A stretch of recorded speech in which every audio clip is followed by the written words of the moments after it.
Ipit lang sa sitwasyon na nanay mo. At sa sitwasyon na yan, ikaw pa rin iniisip niya. Wala siyang pakialam sa tama at mali. Basta para sa'yo.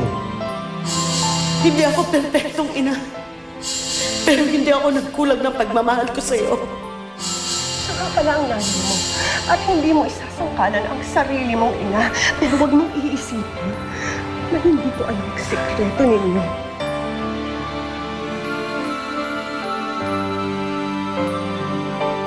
Diyos ko. Ano ba dapat kong maramdaman?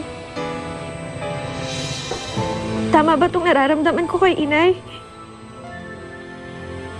Hindi ko na alam.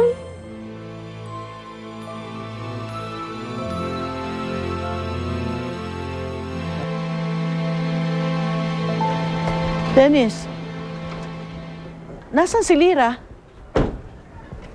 Wala ko ba siya rito? Wala, di ba kayo magkasama? Iniwan niyo ako kanina eh.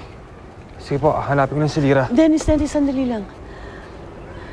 Nagkausap na ba kayo ni Lyra? Kamusta siya? Ano ba ang iniisip niya?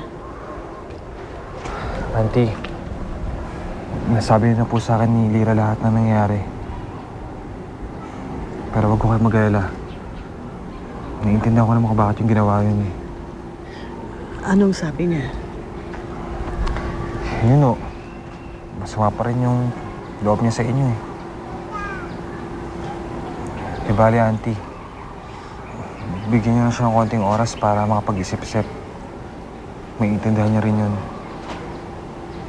Sige, salamat, Dennis. Hahanapin ko din siya. Sige po, ako rin maghahanap.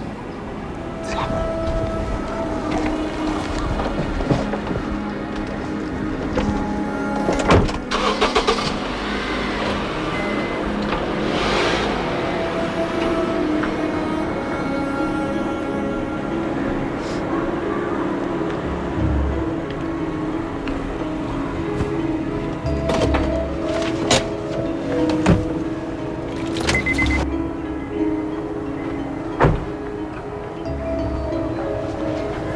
Ano na naman ang ginagawa mo dito, Vanessa?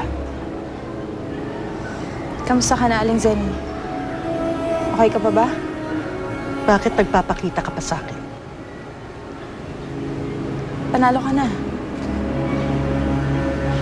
Sinukan ako ng mga magulang ko.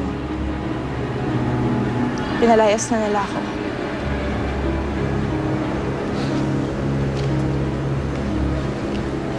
Miserable ka. Kaya gusto mo ring malaman kung miserable ako. Eto. Natupad na mga pinapangarap mo, Vanessa. Nalaman na ni Lyra ang lahat. Galit siya sa akin. At tinawag niya akong kriminal. Ngayon, masaya ka na ba? Oo. Kasi ngayon, alam ko patas na tayo. Galing, diba? Parehas tayo may kasalanan kay Angeline. Kaya parehas tayong kinakarma ngayon. Alam mo, buti nga sa'yo yan eh. Vanessa, kahit kailan, hindi ako natutuwa na napasama ka. Ka na ipokrita? Yung minutong binlockmail mo ako, gusto mo na ako mapasama. Kaya nawala sa yung anak mo.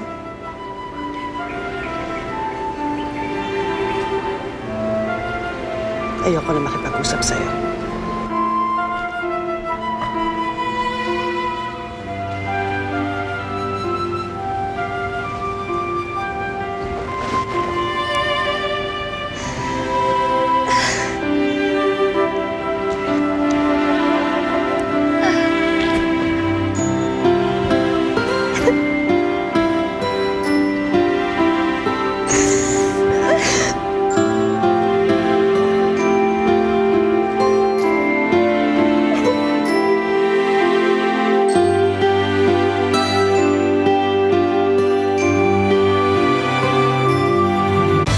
Sa huling Miyerkules, magaganap na ang